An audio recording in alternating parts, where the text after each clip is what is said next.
अस्सलामुअलैकुम आदाब। मैं हूं सिद्दीक़ वफ़ा और आप देख रहे हैं MI उर्दू डेली न्यूज़। तो आइए देखते हैं आज की कुछ अहम खबरें।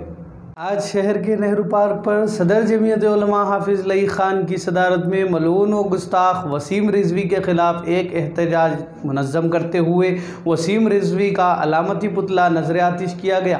वाज़ेह रहे कि वसीम रिजवी ने कुरान मजीद की आयात को लेकर एक बयान जारी किया कि कुरान की कुछ आयात ऐसी हैं जो दहशतगर्दी को बढ़ावा देती हैं, जिस पर पूरे मुल्क में वसीम रिजवी के इस बयान से मुस्लिम तबके की दिलाजारी हुई है। इसी सिलसिले में आज हाफिज़ लई ख़ान की जानिब से बाद नमाज असर क़ल्ब शहर नेहरू पार्क पर वसीम रिजवी के बयान पर मजम्मत करते हुए सुप्रीम कोर्ट से अपील की गई कि इस तरह के बयानात मजहबी मुनाफरत फैलाने का काम करते हैं, लिहाजा इस तरह के बयानबाजी करने वालों के ख़िलाफ़ सख्त कार्रवाई करने का मुतालबा किया गया। इस मौके पर मीडिया से खिताब करते हुए हाफिज़ लई ख़ान सदर जमीयत उलमा ने कहा कि कुरान करीम एक ऐसी पाक किताब है जिसकी हिफाजत की जिम्मेदारी खुद इस किताब को नाजिल करने वाले अल्लाह ताला ने ली है। इन्होंने कहा कि वसीम रिजवी जैसे मलून पहले भी इस तरह की बयानबाजी कर चुके हैं, लेकिन कुरान की आयात को हज़फ करना तो दूर, कुरान मजीद का एक एक नुक्ता भी सुबह क़यामत तक अल्लाह ताला के हिफ्ज़ व अमान में है। इन्होंने अदालत आलिया से मुतालबा किया कि वो इस मलून व गुस्ताख मुर्तिद के ख़िलाफ़ सख्त से सख्त कानूनी कार्रवाई करे। इस मौके पर उलमा इकराम, हुफ़ाज़ इकराम, मिली व सियासी कायदीन ने वसीम रिजवी के ख़िलाफ़ सख्त नारेबाजी की और वसीम रिजवी का पुतला नज़र आतिश किया। इस मौके पर Arshad Mateen, Moin Younus, Naziruddin Ajju, Riyaz Patel WPI, Mohammad Mohsin Khan MI channel editor व वेलफेयर पार्टी ज़िला सदर, मुसैब MS, अज़ान बिन अब्दुल्ला, मिस्टर फ़हाद व नौजवानों की कसीर तादाद मौजूद थी। मलून व मरदूद वसीम रिजवी UP का रहने वाला, जो कि दीन, दुनिया, तालीम, इल्म, तरबियत से मुकम्मल लाबलद और उसने कुरान करीम की और इस्लाम की शान में गुस्ताखी करते हुए उसने ये कहा कि कुरान करीम की 26 आयतें ऐसी है जिसको तहरीफ कर देना चाहिए, हज़फ कर देना चाहिए। और उसकी क्या कहेंगे, ज़हनी दिवालियापन की ये अलामत है कि वो ये कह रहा है कि कुरान की 26 आयतें आतंकवाद की तालीम देती है। अरे बेवकूफ़ और बेहुदे, तुझे ना कुरान की तालीम है ना तुझे उसके बारे में कुछ इल्म है। कुरान की 26 आयतें तो दूर की बात, उसके 26 हर्फ और बल्कि उसके 26 नुक्ते, एक नुक्ता भी क़यामत तक तहरीफ नहीं हो सकता, तब्दील नहीं हो सकता। यहाँ तक कि अल्लाह पाक ने कुरान में कहा कि इन्ना नहनु नज़्ज़लना ज़िक्रा व इन्ना लहू लहाफ़िज़ून, हम ही ने इसको नाजिल किया है और हम ही इसकी हिफाजत करेंगे।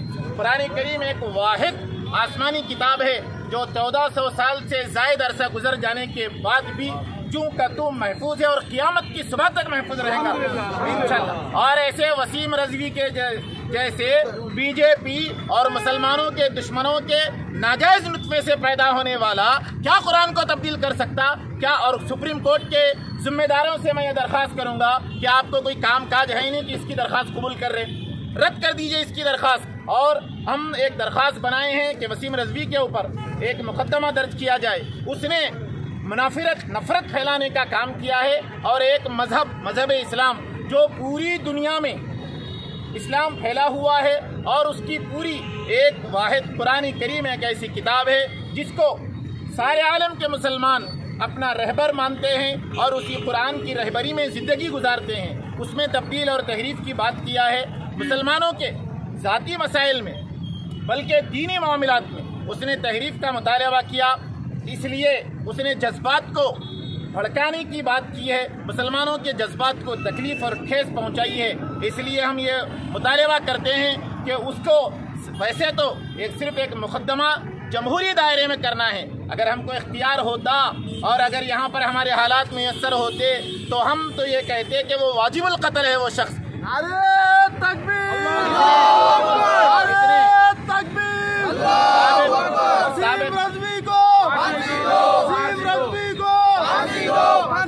साबिक़ में भी उसने दीनी मदारिस के ऊपर उंगली उठाई और उससे पहले 3 तलाक के ऊपर उसने बात की।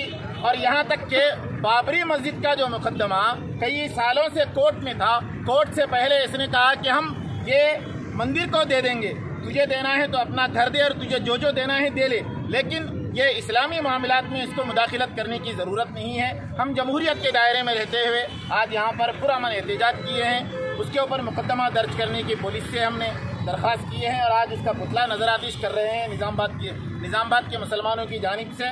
और हम सारे लोगों से अमन बनाए रखने की दरख्वास्त करते हैं। हमारे पड़ोस शहर भैंसे में अभी हालात पुरअमन नहीं है, वहाँ पर भी हालात को अमन की दरख्वास्त करते हैं, अमन बनाए रखने की। निज़ामाबाद में भी आज हमारे हिंदू भाइयों की शिवरात्रि, उनका मजहबी त्यौहार है। इन तमाम चीज़ों का ख्याल करते हुए हमने शाम के वक्त ये एहतजाज किया है। बाद नमाज जुमा चाहे तो हम कर सकते थे, भारी तादाद में लोगों को जमा कर सकते थे, जिस तरह के साबित में बड़ी बड़ी रैलियाँ और एहतजाज किए हैं, लेकिन कुछ फ़िरका परस्तों की नज़रें हमारी रियासत और हमारे ज़िले के ऊपर है कि जो हालात ख़राब करना चाहते हैं। हम अमन को बरकरार रखने की खातिर पीसफुल प्रोटेस्ट किए हैं, पुरअमन एहतजाज किए हैं। आज जितने लोग यहाँ पर शरीक हुए हैं सबका, मीडिया वालों का, पुलिस वालों का, एक एक फर्द का मैं शुक्रिया अदा करते हुए अपनी बात ख़त्म करता हूँ। भैंसा शहर में हुए फिरका वाराना फसाद को लेकर बेकसूर नौजवानों को परेशान न करने कांग्रेस ज़िलाई अक़लियती जनरल सेक्रेटरी एम.ए. लतीफ़ की पुलिस से अपील। भैंसे से मोहम्मद इरफान की रिपोर्ट। भैंसा शहर में हुए फ़िरका वाराना तशद्दुद को लेकर एम.ए. लतीफ़ ज़िलाई अक़लियती जनरल सेक्रेटरी ने अफसोस का इजहार किया और साथ ही तमाम हिंदू मुस्लिम नौजवानों से अपील की कि वो हिंदू मुस्लिम भाईचारगी को फ़रोग़ देकर आज़ादी की तारीख़ को दोहराएं और साथ पुलिस महकमे से पुरज़ोर अपील की कि हमेशा बेकसूर नौजवान ही बली का बकरा बनते हैं, लिहाजा जो इस तशद्दुद में मुलव्विस हैं उन्हीं की गिरफ़्तारी को मुमकिन बनाएं, चाहे वो कोई भी मज़हब से ताल्लुक़ रखता हो। इन्होंने कहा कि मुल्क में पहले ही हालात बिगड़ चुके हैं, इस तरह के वाक़यात से मुल्क दुश्मन ताकतें फ़ायदा उठा रही हैं और मासूम आवाम को परेशानी हो रही है।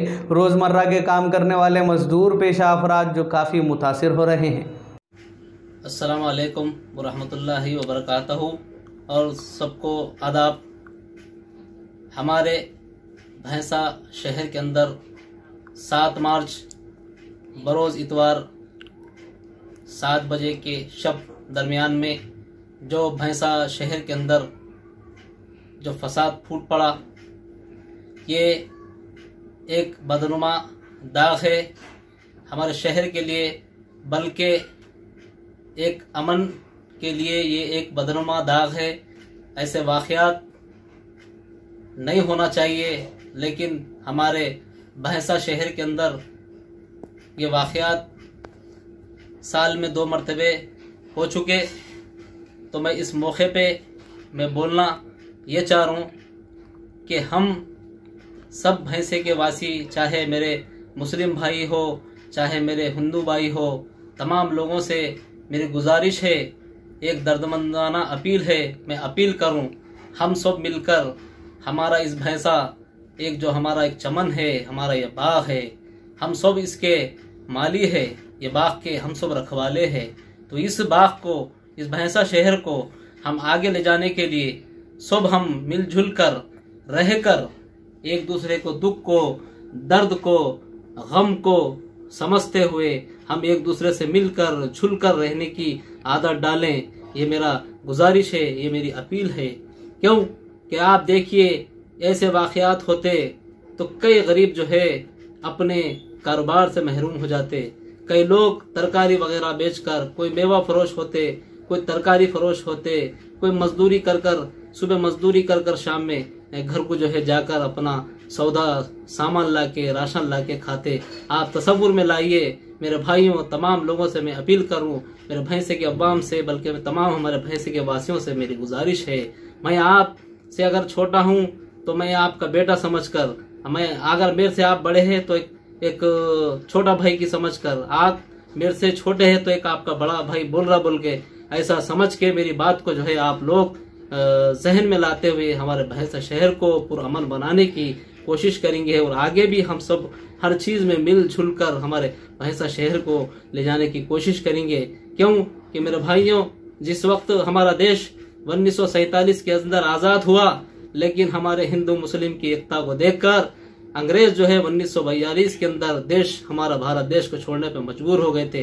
तो वही एकता थी जो अंग्रेज़ों को हमारे देश से जाना पड़ा, तो मैं गुजारिश करूं उसी इत्तेहाद के साथ, हम लॉकडाउन हुआ, कोरोना से कितना परेशान थे, आज गरीब लोग, गरीब माध्यम के लोग परेशान हैं, भूख से मर रहे हैं, बिल बिला रहे हैं। तो मैं गुजारिश है मेरी, बार बार अपील करूं हमारे भैंसा शहर को, हम अमन की तरह हम सब मिलजुल के, हिंदू भाइयों मुस्लिम भाइयों तमाम से अपील करूं, हम सब मिलजुल कर छोटे छोटे वाक़यात पे उसको बढ़ावा ना देते हुए, हम सब मिलकर कोई गलती करता है तो उसको दरगुजर करते हुए, अगर कोई मामला होता है, कोई गलती करता है तो हम उसको पुलिस से रुजू करते हुए, जहाँ के मसले को वहाँ दबाते हुए हम जो है आपस में मिलजुल कर रहने की कोशिश करेंगे।